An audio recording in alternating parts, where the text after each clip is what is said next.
started now? Just 1 minute. Yes, ma'am, you can start now. Okay, thank you. Good evening, everyone. So, dear doctors, sorry for the delay. So, welcome to today's webinar. I'm Dr. Preeti Navik, medical advisor from the Cadila Pharmaceuticals, and I'll be your host for today's informative session. So, we have an exciting and insightful webinar lined up, focusing on the brief overview of early thrombolysis and its impact on the mortality among the STEMI patients. So I'll welcome today's speakers. So we have some distinguished speakers who will share their expertise and the insights. So first of all, our chairperson, Dr. Anjan Lal Datta sir, who is a clinical director in cardiology at Peerless Hospital, Kolkata, post-president of the Cardiology Society of the India. Dr. Danish Rojiwadia sir, who is moderator for our panel discussion for the today. He's a consultant interventional cardiologist at Gokul Hospital, Rajkot. And Dr. Som Shekhar sir, who is a consultant interventional cardiologist at Fortis Hospital, Bangalore. And his dedication and skill have earned him a well-deserved reputation as one of the India's most trusted and renowned cardiologists. This Dr. Irfan sir. So due to some technical issue, he is not able to join for today's session. There's a network issue at the Srinagar. So we'll just start our panel discussion. So I'll welcome to Danish Rojiwadia sir to start the panel discussion, Yes, sir. Before that, I welcome our chairperson to say some words about the webinar. Sir. Early thrombolysis and its impact. What chairman will take it? Exactly.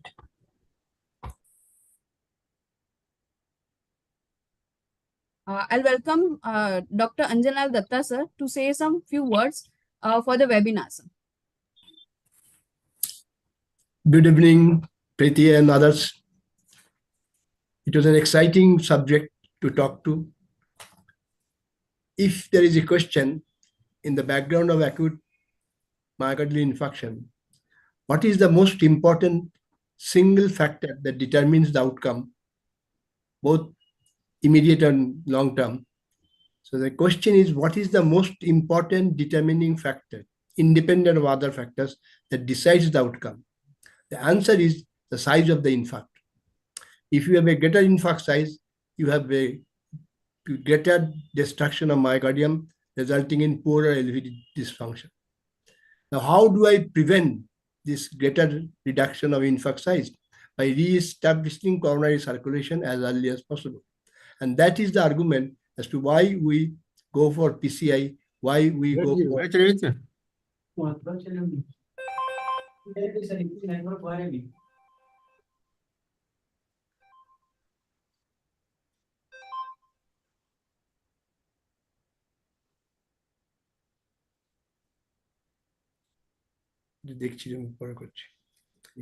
Dr. Irfan sir is there.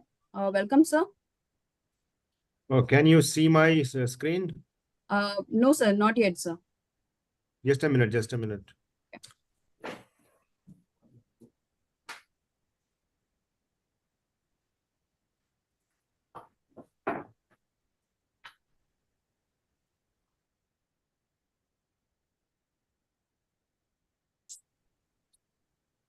The screen visible now? Yes, sir. Yes, sir.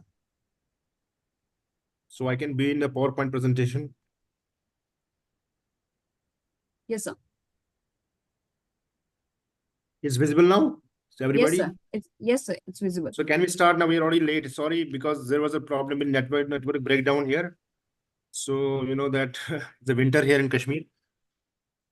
So good evening to everybody. If I am audible to everybody, I think.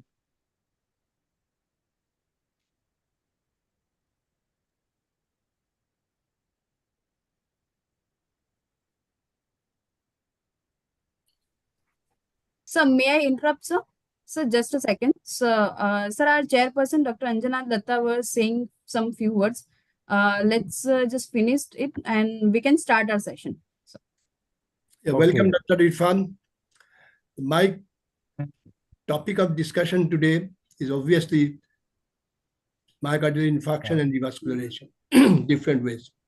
I started with saying that if you are asked to decide as to what is the most important determining factor that determines the initial or long-term outcome after myocardial infarction, the answer is the infarct size.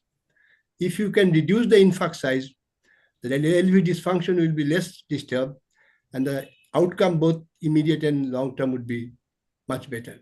So our whole approach in treating a myocardial infarction patient is to see that the infarct size is reduced and myocardium is less damaged. And that is the root philosophy of using so many molecules of different medicines, as well as mechanical interference to get the LV function as much as possible reserved or reverted to earlier stage.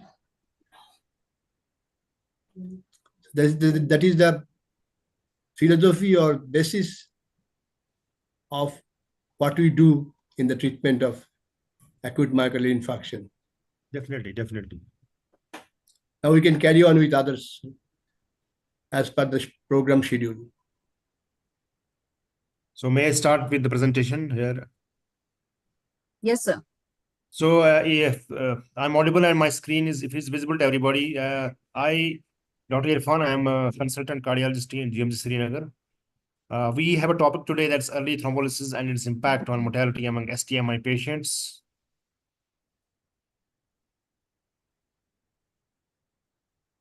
So if we start with the chest pain, because there's a ACC/AHA European guidelines that whenever you encounter a patient with chest pain, there is a acronym as chest, CHEST, so approaches like that. So chest pain comes, if we go for high sensitivity, troponin is preferred. You have to have an early care for acute symptoms. Then you have to share the decision making, and then you have to see the pathway, which pathway we are going this patient, whether he will needs further testing or he needs straight away angiography or he needs a thrombolysis, and accordingly risk stratify the patients.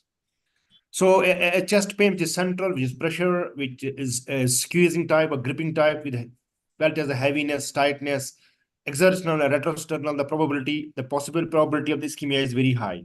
And if the patient has a pain which is sharp, fleeting, shifting, pleuritic, or positional, and it's low probability of having a kind of acute ischemia. So management of early MI is that we need to prevent the death, and as you sir told that they need to limit the extent of myocardial damage and minimize patient's discomfort and distress. So we have a lot of strategies, like we do mechanical primary PCIs, we do pharmacologically, or we do pharmaco-invasive. What is that? The combination of pharmacological and mechanical intervention. So what is the significance of golden hour? That if you thrombolize the patient the early hour, it's as good as primary PCI.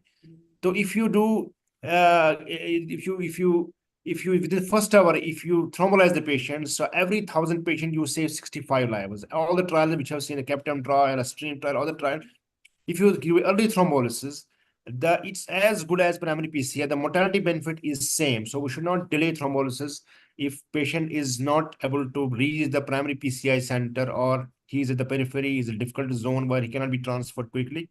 So thrombolysis in the era of the explosion of the interventional cardiology still has a brilliant role to save the life and to limit the extent of damage of the myocardium. So time delayed elements in thrombolysis, like we have in rural patients, we have urban patients receiving thrombolysis, or we have rural patients receiving pre-hospital thrombolysis. As we see the rural patients, and if you see all over the India, the scenario is not good, because there is a lot of, when the patient comes to the site of the scene, then there is a delay in decision making, then the total needle time is very high. So it delays the thrombolysis. It's almost more than 100 minutes average time. Whereas urban time, it is less, because maybe patient is he is straight away told to do a lot of battery investigations. But if a rural patient is pre-hospital thrombolysis, that median time is less than 50 minutes. So we need to focus on patients who are rural patients, and who receive pre-hospital thrombolysis, because a lot of cath labs are now available all over the country, and most of them are in the cities. But what about those areas where the cath lab is not accessible, and sometimes there's a difficult terrain, difficult road, and we're not able to reach the hospital in a quick time within 2 hours. So thrombolysis still has a role. So if we have some ECGs, if we have elderly male diabetic patient present shortness of breath, so clear cut, there's an ST elevation from V2, V6, and if patient is not, we have only shortness of breath, sometimes elderly male patients. So sometimes this is the problem with a lot of people when they call me and they say that when the doctors call me or attendant call me that we don't have any chest pain, we have only breathlessness. So should we do, a doctor advises thrombolysis, or sometimes doctors are not able to decide whether we should thrombolyze or not. And if it's a diabetic patient, definitely the pain will not be much there, and you'll be most of the time is shortness of breath. So we should not delay in thrombolysis. So this was one of the patients which I received. It was almost near the border area, almost. And he had a chest discomfort. The doctor there consulted and he did the ECG. When he showed me the ECG, when he sent me the ECG and I saw ST depression, he was able to load the patient that there is no ST elevation, I should not thrombolyze. I straight away just informed him that but you are dealing with the variant of the anterior wall MI that's called the De Winters, where the presentation is ST depression. So, and it is upsloping ST depression. So these patients also should be thrombolyzed. This is the patient who came with chest pain within 1 hour. And when the patient ECG was done, it was apparently normal. And the second ECG was done on the right side. And you can see there's a clear-cut inferior wall MI. There's a clear-cut ST elevation and reciprocal changes. So holding the patient and following the protocol of chest pains, which I discussed in the first slide. And when there's a ST elevation, and he was thrombolyzed within the hospital, within the golden hour, when there's a transient ST elevation, and when the ECG was done, it was as good as primary PCI. Almost within 1 hour, the story ended almost in 1 hour only. The patient has chest pain, he was ST elevation, and we thrombolized the patient, and within 1 hour, you can see that there is a perfusion arrhythmia going on. ST depression has corrected, ST elevation, ST has come down, T has inverted. So what better result you can get with the primary PCI, because thrombolysis has done the job. And sometimes a patient with present with chest pain, and they will be treated as non-STMI. And this was the patient when I got a call in last year winter. I got a call that this patient is there's almost 3 feet snow outside. It was almost near that LOC, and this patient had an ST depression. And the doctor there he discussed with me, and he was of the opinion that we should not thrombolyze this patient because there's an ST depression. So when we analyze the ECG, there's a clear-cut ST depression from V1, V2, V3, V4, V5, V6 onwards. And to me, it looks like a posterior wall MI. And I straight away advised to do the posterior leads. And you can see in V7, V8, V9, there's a ST elevation. So we were dealing with actually with the posterior wall MI. And we thrombolized the patient, and life was saved. So it was just the case vignettes, what we deal with here, and there's a treatment strategies and guidelines. So we have a mechanical perfusion, we have a pharmacological, and we have a pharmaco-invasive therapy. So as we know, the gold standard is primary PCI only when we have 120 minutes from the first medical contact. And if patient reaches within 120 minutes and cath lab is ready, then we should go for the primary PCI. And we know that primary PCI involves the revascularization of the blocked vessel. You do by mechanical means, you just pass the wire and do the balloon dilatation and pause and then do the stenting or do the thrombosuction. As STMI guidelines, we know that primary PCI should be done with less than 120 minutes of diagnosis. And if it's not possible through the primary PCI, if you think that the delivery time, that the time will be more than 120 minutes, there'll be delay. The more the delay, more the myocardial damage. As we know, time is muscle. So we should thrombolyze the patient within 10 minutes as soon as possible, and preferably with the tenecteplase, a fibrin-specific drug. So improving time, what are the strategies? So we should have a public education. We have a medical professional. They reduce first medical contact. Then we should have a lot of STMI networks. So for that, in Kashmir, what we have is Save Heart Kashmir. So what we did here, because we don't have so much resources, and we have a difficult geographical terrain here, because we have the people living near LOC, living near India-Pakistan border, living near China border, and living in those areas where transport facility is not available in winters. And it's a difficult access area where there's a lot of snow out, and there's weather conditions are very bad. So it's not possible that from there, we will shift the patient for thrombolysis to Srinagar, or we will shift the patients from that place to primary PCI every time. So this is the map of J&K. If you see, we have footprints. We have doctors which are here in all the districts. You can say Leh, Kargil, Khalsi, Kang, everywhere. It's almost a difficult terrain, and we have doctors there. And we made the WhatsApp group, the Save Heart Kashmir. When patient reports to the peripheral hospital, like primary health center or a community health center or any other center, if the doctor reads the ECG and he just takes the photograph and uploads in the WhatsApp group, and we have cardiologists available and some very trained physicians, they just deliver a message that this patient needs thrombolysis, and the doctor there at the doorstep gets the lot of confidence that we should thrombolyze the patient, and is shifted in a stable condition tertiary care hospital, and then we go with the path of the pharmacoinvasive therapy. So the first is primary health center. We have drugs available, but there was no thrombolysis facility. Then we have a sub-district hospital level. It is almost 30-minute distance from the level of hospital. Then we have a district hospital level here in Kashmir. Then we have a tertiary care hospital. So we have all these things, and we may have EMS services like this. So ambulance, and then we have a central command from the Save Heart team, from all the levels where the patient has reached it in a stable condition or a non-stable condition where he needs a rescue PCI, how quickly he should be shifted to the tertiary care hospital. So we have some of the slides. I can show you that there's a Save Heart group. So one patient is just upload the ECG on here, and within very quick time, within 11 minutes, he gets the message that patient has a thrombolysis and you should just thrombolyze the patient. Or sometimes within 1 minute with the ST elevation, he uploads the ECG on the WhatsApp group, and the patient, the doctor on the cardiologist, he delivers a message that this patient needs to be thrombolyzed, and all the other instructions are advised to the doctor, and then he follows the same, and he does then after thrombolysis he shifts the patient in stable condition. So how many analysis we have analyzed it here? Almost to 1,41,000. How many cases we have handled? 61,600. ECGs per day, almost 50 ECGs per day. Critical cases almost 25. Hospitals we have covered almost 130.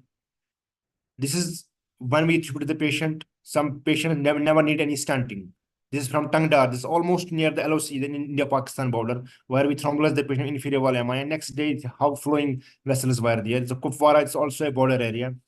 This is Kazigond, Banihal. All the ECGs we have seen, the wave 95% times vessels are flowing. So extent of myocardial damage is very less if you do pre-hospital thrombolysis near the primary health center or a secondary or a sub-district hospital.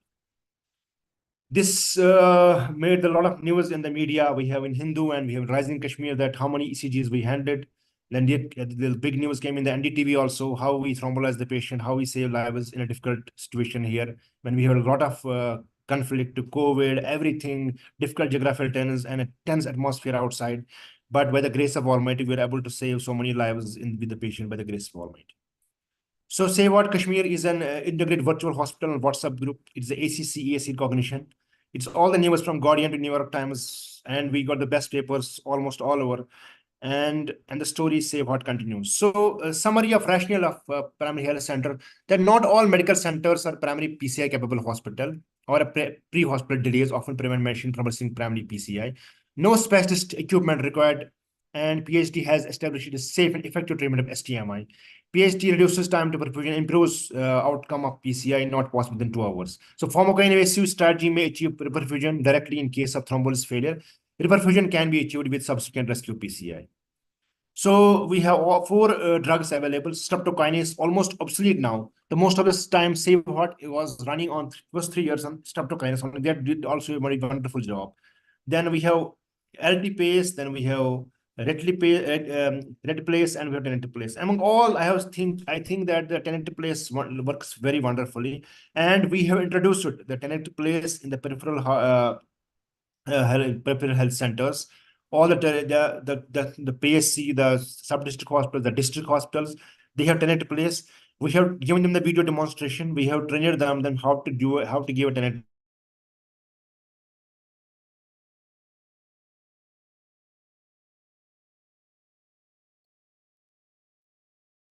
because the drug is given very easily in this as a bolus. Still given if she is just needs a short training for maybe 1 or 3 demonstrations, and there is no hypersensitivity and there is less there is less hypersensitivity and there is less chances of hemorrhage. And if we see the fibrin spastic, because we have fibrin free plasminogen in the circulation and we have fibrin bound plasminogen in the circulation. So we have non-fibrin spastic which acts on circulation and also on the thrombus bound. But these fibrin spastic drugs like retiplase, teneliglipase, they usually act on the plasminogen which is on the surface of thrombus, and they convert into plasmin and plasmin cleavage, and we know fibrinogen and fibrin products and dissolves and there's a clot dissolution. So an infusion, it's given as a bolus, while as it's cumbersome for etiplase and streptokinase, and retiplase has to be given in 2 doses, and teneliglipase scores better than retiplase and etiplase and streptokinase. So comparison, if you compare LTPase, retiplase, and teneliglipase, and immunogenicity, there is no immunogenicity. Plasmin activation is direct. With teneliglipase, fibrin specific is more fibrin specific is teneliglipase. Plasma half-life is just 20 minutes. Dose we can give 0.5 milligram per kg body weight. And I have thrombolized so many patients with pulmonary embolism also, and they have seen a very wonderful results for teneliglipase. Then there is no genetic alteration to native TPA. There can be genetic alteration to native TPA, which is not possible in LTPase or TPA. So what is the ideal thrombolytic agent is that it's be rapidly acting and highly efficacious.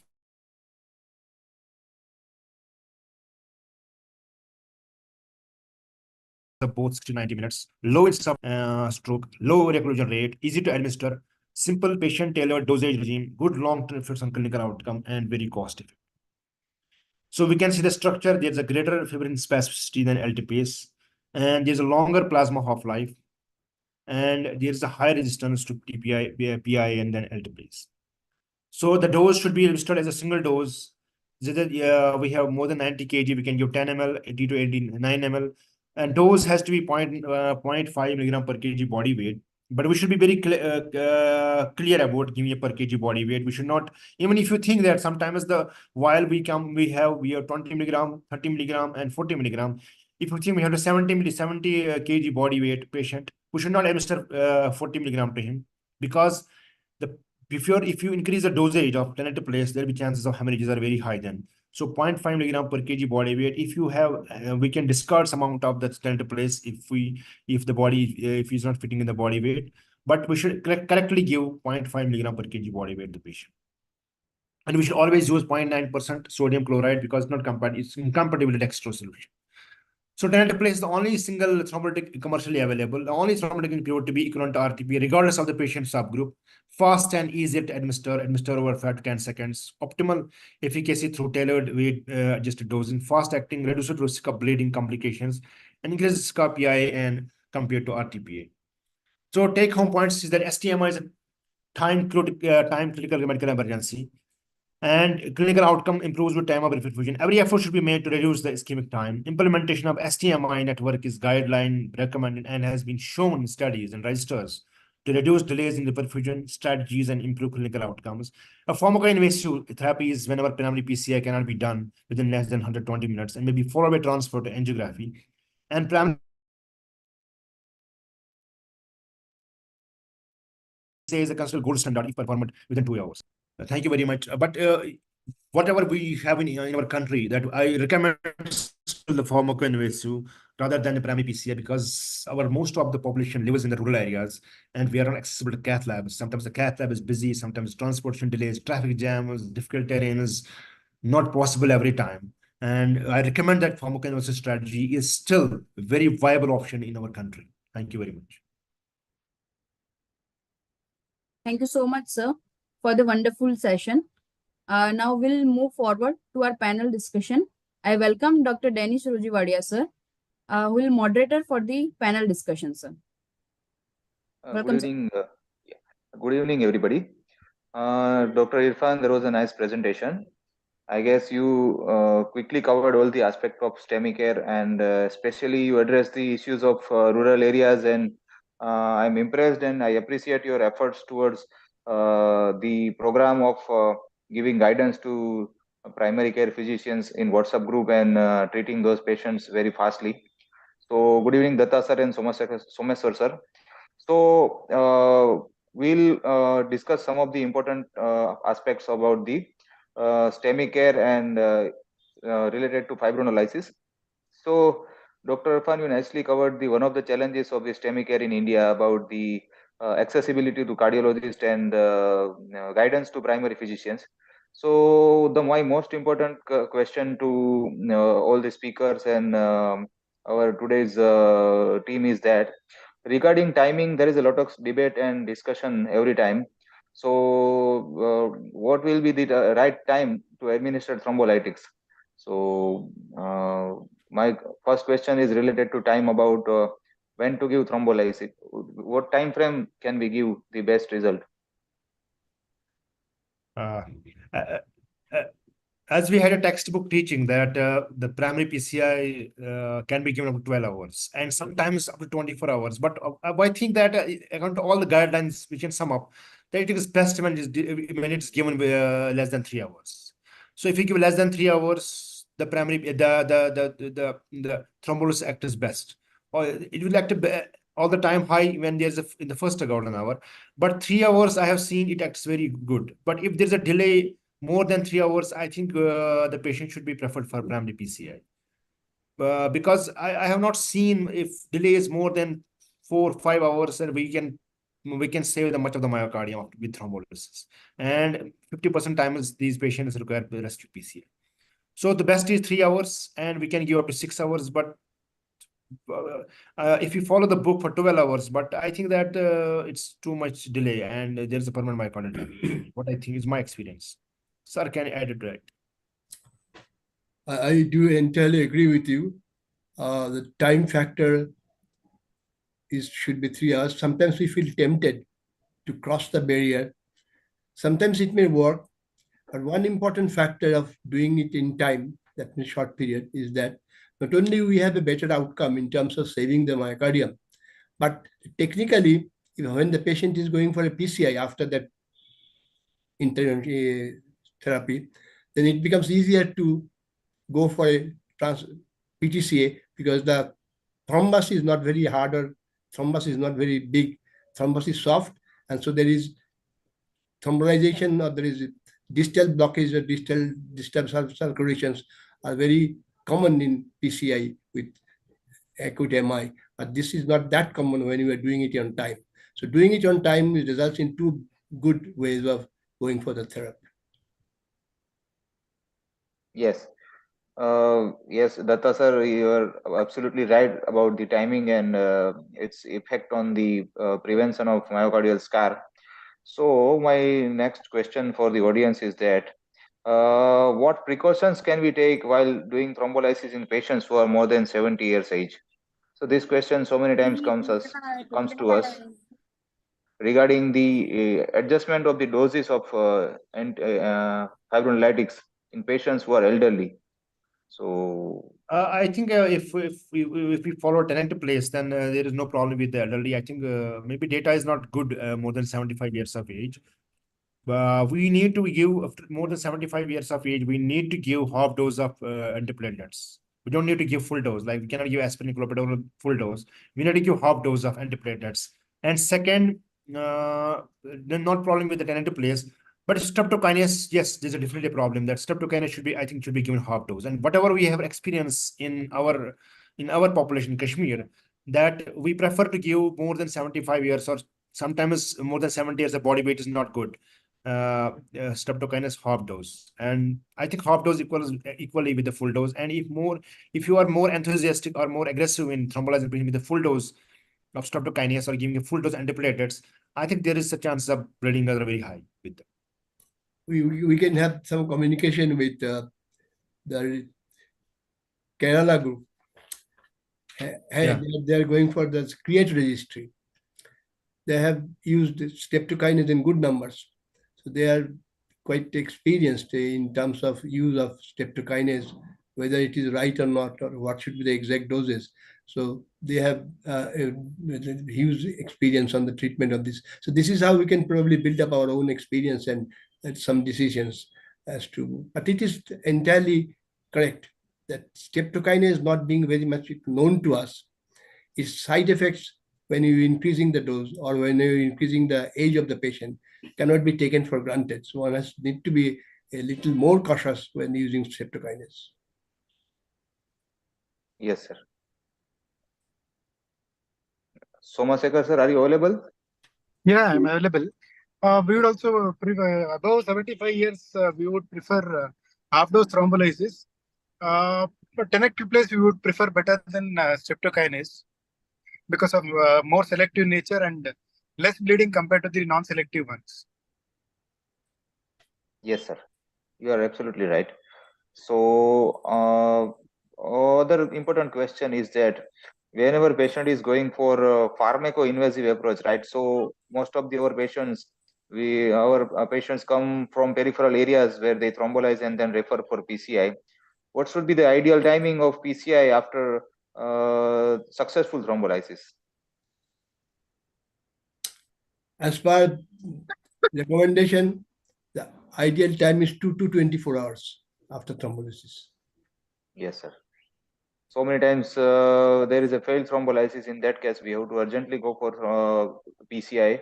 But sir is absolutely right. When there is stable patient, there is no evidence of ongoing ischemia, ECG is stable, hemodynamically and symptomatically patient is better, we can definitely wait for at least some duration before angiography. Yes. So Yes, ideally 12 to 24 hours. That is Provided there is no ongoing pain or failed thrombolysis, then we need to Yes. go in for rescue. yes, rescue sir. PCI. there is one interesting aspect is that we take pharmacoinvasive therapy as a escape for going too fast and keeping the time schedule within the recommended period so that we are not criticized, so that we can go for the proper pharmacoinvasive treatment. But you should know that although we have 2 to 24 hours time for PCI, the timing for medical use of drugs remains the same. That means the study, that STREAMS trial, which first produced and which first dictated us to go for the pharmacoinvasive trial, this STREAM trial has clearly shown us that even if we are going for final PCI at 24 hours or earlier, the thrombolytic therapy should preferably be done within 3 hours also. Otherwise, the pharmacoinvasive result is not there. So the time gap, the time schedule which we are enjoying is coming from the PCI subset, not from the pharma subset of thrombolysis. Yes, sir. You are absolutely right. And Dr. Preeti, I guess if there are any questions from audience, we can address in there in the chat box or not. I don't Yes. know. Yes, sir. So, sir, there is a question from Dr. Alok Kumar that if the patient's weight is 105 kg, then how the dose will be given? I think it is 0.5 milligram per kg body weight, irrespective of the body. It's 0.5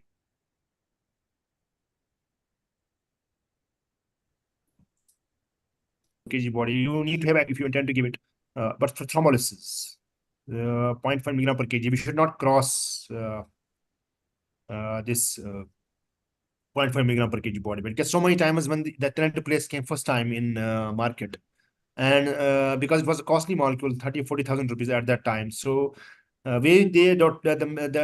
residents were very much they were hesitant to discard some of the amount. They should give it and it will be beneficial, but it's not like that. So I prefer to give, I strongly recommended that you should not cross 0.5 milligram per kg body weight in patients who have acute MI.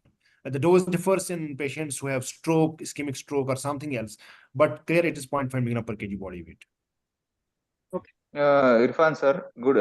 I think there was one thing about the maximum dose of tenecteplase. Sir, so can you highlight then, like if patient is 105 kilogram body weight I think we should not cross at least more than 50 milligram, I guess. The question from the physician was... To not in my knowledge, sir. I think that you can add up. I don't know. Yes, Datta sir can add to this, I think. And that is okay. 0.5 is safe number, particularly for the overweight patients. And if you keep 50 to 60 milligram, that should be quite helpful and effective. We need not do any emergency experiment with the drugs, particularly tenecteplase. Yes, sir.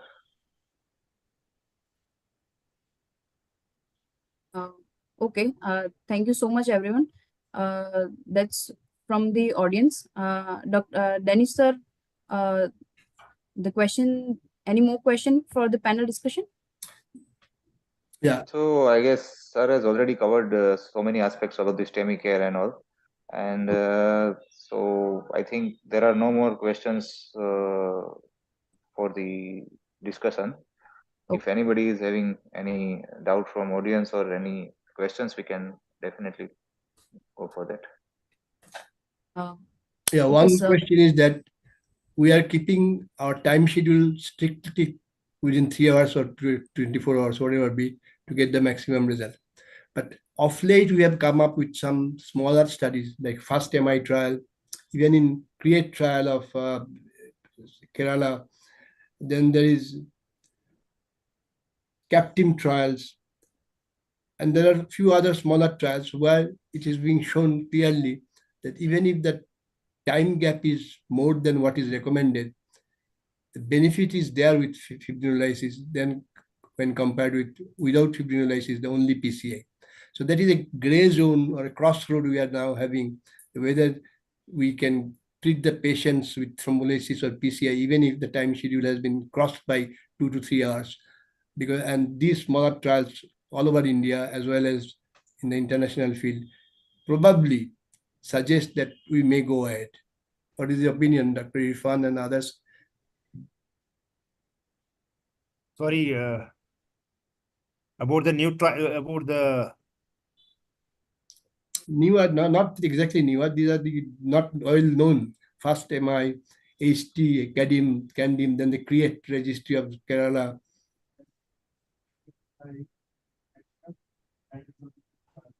Sorry, I could not get the question. Sorry. Is there any smaller trials where they are doing thrombolysis beyond 3 hours or 4 hours of the MI? I had, to my knowledge, not to my knowledge. Because The one trial I can immediately tell you is a FAST-MI trial. FAST-MI trial, but most of the trials which have tried, they have less than 3 hours. Yeah, that's true. But there is probably the outlook is slightly changing in view of the fact to get the benefit extended to a greater number of patients without doing any harm. Yes, definitely.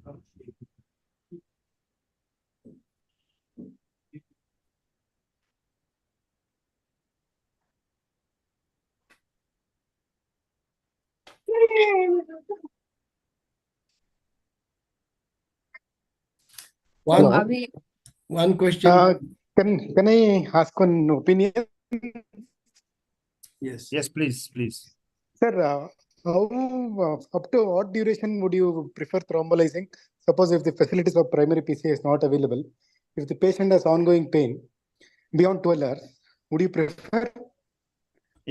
Most of times we have sometimes we face a problem that patient has started pain 3 days before, and there's an ongoing ST elevation, there's ongoing pain, and there's ST elevation, and patient has a very peripheral area about 200 kilometers away from the main hospital in Kashmir. So the doctor there is in a dilemma whether to thrombolize or not. Then we have seen that these patients might start with the unstable angina or a non-ST type, and they evolve over a period of time to ST and complete occlusion. When we thrombolize the patients beyond 24 hours, but if there's ST elevation and maybe morphology shows us an ongoing pain, we at that time take a decision to thrombolize the patient. We don't delay it, because we cannot just deny even primary PCI as well as thrombolysis to the patient and wait for the myocardial damage or a VT to occur or a death. at that time we have to take a decision for thrombolysis because we don't know when actually the ST elevation started then. Yeah. Yes, I think Irfan Okay. sir is probably right regarding the Yes. onset of symptoms and STEMI, right? So many times there Okay. is a problem when patients is telling chest pain since 3 days, but the acute onset of STEMI we don't know. In that case, when patient is very far from primary PCI center, symptoms of ongoing ischemia can be one of the factor which can be taken while considering for tenectiveness or thrombolysis. Yes, ongoing ischemia is most important factor for me. Yeah. Okay. Okay. Thank you.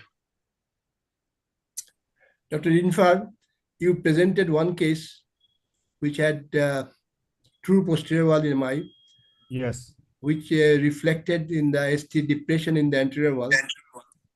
And you just, obviously, everybody would diagnose it as ischemic heart disease, but not STEMI. So when you presented the paper, I was going to interrupt you and tell you that you should go for 7, 8, 9 leads in the back, and you will find that it is a posterior wall MI. And then that means that we are thinking alike. That is a very good thing. But if there is a chest pain like the way you described the clinical 3 days, maybe first 2 days not so many, but on the third day it is very high. You have an ECG which is not showing exactly ST elevation. As you know that there are sometimes only AV are showing ST elevation for left main disease, and some true posterior wall or RVMI needs to be checked separately and equally attention. So if we cannot do that, if we find that there is no positive finding on these issues as well, on these leads, what should be our approach? Patient is having chest pain 24, 30 hours to 30 hours. There are two things when we have seen. One is that patients who have a left circumflex artery as a culprit. The lot of times we have seen that doesn't manifest on the surface ECG because when we take the patient to cath lab and we're surprised that L6 is cut off, OM is cut off. So many times we have seen that. We have a lot of cases we have registered that the patient will have pain. Even there is less RW, sometimes no RWMA, and we are surprised to see that on the surface ECG, the left circumflex artery related infarctions don't manifest as brilliantly as nicely as anterior wall post these. And second time, if the diagnosis is in doubt and it doesn't qualify the patient for thrombolysis on the ECG, I think that patient should be shifted to cath lab because there's a clear-cut guideline that when the diagnosis is in doubt, the patient should be taken to angiogram. Nothing short of that. After loading.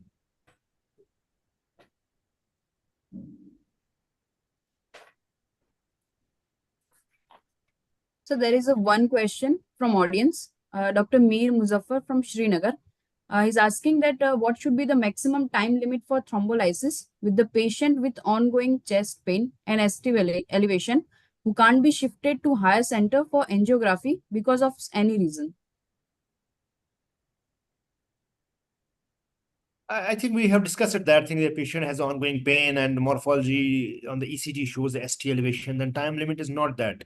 But if patient has clear cut that I have a chest pain and it is more than 24 hours or more than 12 hours and ECG is showing the Q has already formed, there is some T inversion going on, then these patients should be taken for the angiogram rather than thrombolize the patient because we cannot save much. Maybe he's getting post-MI angina, and post-MI angina, there is no indication of thrombolysis. There's only an indication that patient should be taken for the PCI. But if the morphology of the ST shows that there's a clear-cut ST elevation and patient has onset maybe for 2 days, but if you dig out the history, will clearly show you that when was the onset of the severe chest pain.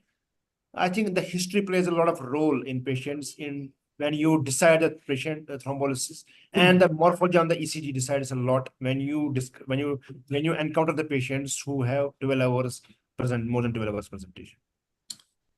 You're right, Dr. Irfan, but it's very interesting that many of our patients who come with a history of chest pain for 3-4 days, maybe last 24 hours more, and there is nothing change in ECG. Resting ECG is more or less normal. But what should you do? I think angiography should be the first step to do. But what is important, that in our patients, in India particularly, most of the patients, 90% of the patients with chest pain would attribute their chest pain to acidity and gas. And that, what should I say, disturbs everything. Your duration of chest pain and other things you just thrown away. They are telling that it is acid and gas, I'm getting pain and this and that. So those are some of the important aspects of our way of looking at the patients, particularly in terms of duration of chest pain.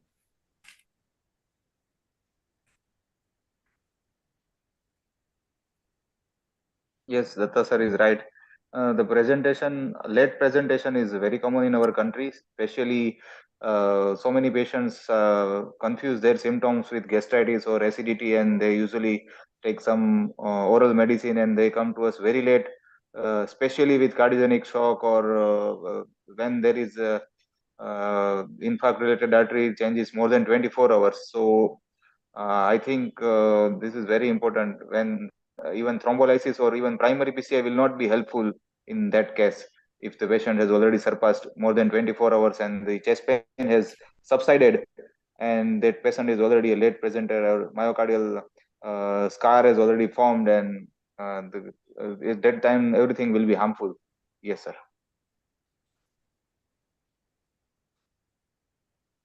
So we have last question from audience. From Dr. Dharmesh Bhalodia, Morbi. He's asking that which thrombolytic is better according to you, Reteplase or Tenecteplase? I think the Tenecteplase, I think, is an ideal thrombolytic agent to be given because the ease of administration, more fibrin specific, not much cumbersome, and given just in 5 seconds. Reteplase is almost there is hardly any difference between Reteplase and Reteplase when you see the patency, just 1 or 2% difference. But the way you Reteplase, you have to wait for 30 minutes again, give second dose, and you have to give it for 2 minutes, and you have to give it 2 separate doses. I think better is, to me, better Tenecteplase because you give bolus within 5 seconds, it acts very fast. And the more you give the bolus and the more you quick give, the more myocardial, that's with the myocardial damage. And just can give in the ambulance, you can give anywhere. It's very easy of administration of, is very easy to administer the Tenecteplase rather than 2 drugs because you have to wait for 30 minutes. And streptokinase is getting obsolete now. And Reteplase, I think the RTP, I have not used it in MI. They use most of times they use for strokes, and I have not used it. But to me, the thrombolysis from last so many years, I think the Tenecteplase is the best agent. I think there is no second opinion on that.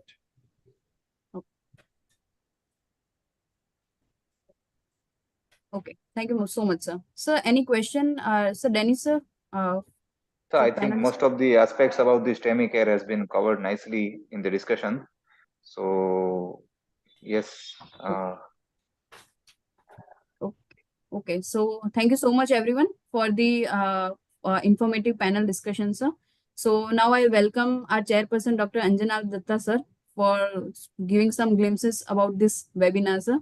Sir, few words from you.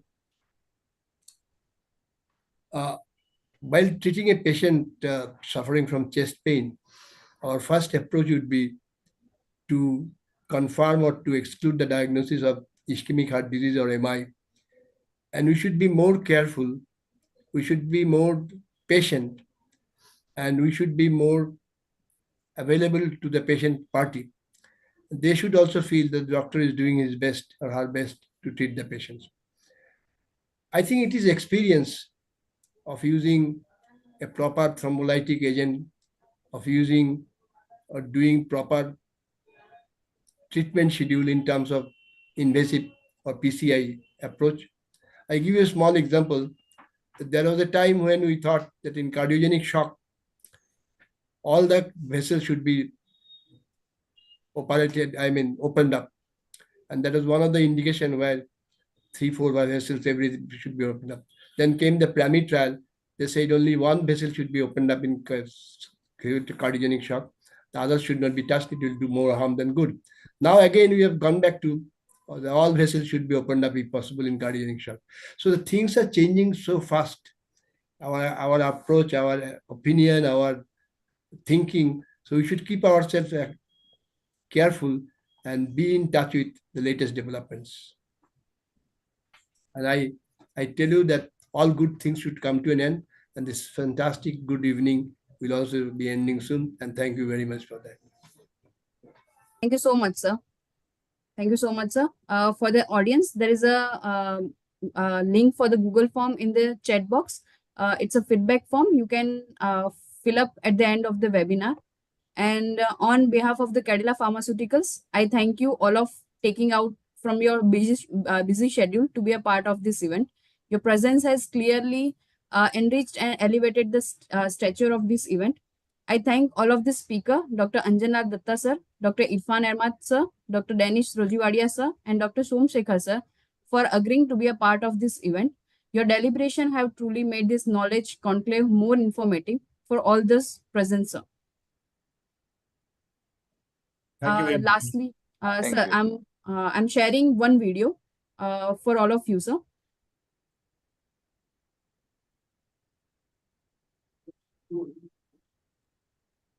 Behold, the rise and rise.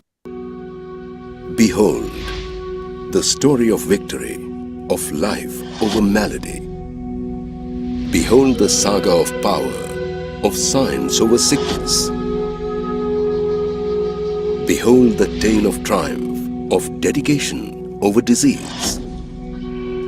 Behold the rise and rise of Cadila Pharmaceuticals Limited, one of India's largest privately held pharmaceutical companies based out of Ahmedabad, Gujarat, India. Cadila Pharmaceuticals was born out of the vision of a legend who left an indelible mark in the chronicles of Indian pharmaceuticals industry. He was Indravadan Ambalal Modi, the founder chairman of the company, rightfully christened as the medicine man of India. His vision to alleviate pain of the underprivileged through research-driven innovations has been driving Cadila Pharmaceuticals for more than 6 decades now. Innovations which are backed by the key strengths of the company, the state-of-the-art manufacturing and research facilities. The flagship manufacturing facility at Dholka, Gujarat, sprawls over 100 acres. This avant-garde facility is US FDA approved, besides meeting most of the stringent quality standards across the globe. It manufactures tablets, capsules, injectables, liquids, and orals. The second formulations manufacturing facility is located at Samba in the state of Jammu and Kashmir. The API facilities at Ankleshwar, Gujarat, manufacture a large number of key APIs and intermediates at this US FDA and ISO 9002 and ISO 14001 accredited plant. The company also has set up its first ever overseas formulation manufacturing facility at Addis Ababa in Ethiopia. This world-class facility is the only WHO CGMP compliant manufacturing facility in the region. More than 850 products spread across 12 specialties with many of India's top brands in its basket. Great goals are defined by far-sighted vision and achieved by seamless teamwork. A multicultural, multilingual and multinational workforce of over 7,000 employees is truly the propelling power of the company. Not just in the domestic market, the company has a wide global footprint with over 1,000 marketing authorizations across 85 countries. Its international sales force of over 150 highly diversified and versatile personnel lends it an outreach that blankets the globe. As the company grows, so does its commitment to research. Manned by more than 350 scientists, the R&D facilities of Cadila Pharmaceuticals at Dholka, Gujarat is an institution of breakthrough innovations. To take the focus on innovation to the next level, it partners with leading international companies To discover newer treatments, the Cadila Pharmaceuticals Group is gigantic. Its group companies complement and expand the dynamic vision of the company across new avenues of healthcare and newer fast-paced business areas. Cadila Pharmaceuticals is a gentle giant. Decades of dedicated research, groundbreaking healthcare innovations, and worldwide impact proves the infinite potential of one powerful emotion. Care. The success of Cadila Pharmaceuticals bears testimony to the fact that the care continues.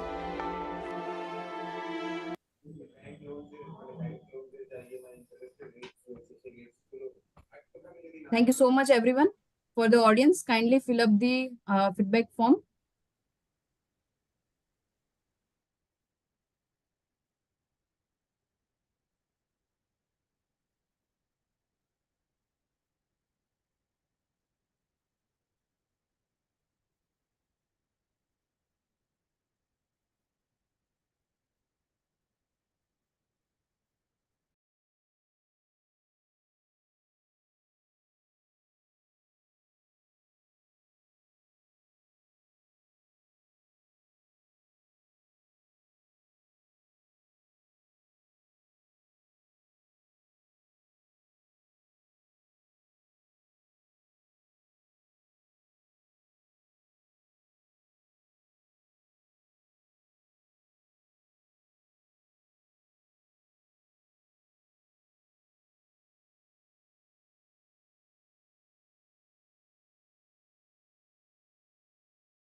Sir, thank you very much for giving your time. And now, sir, we are closing the session.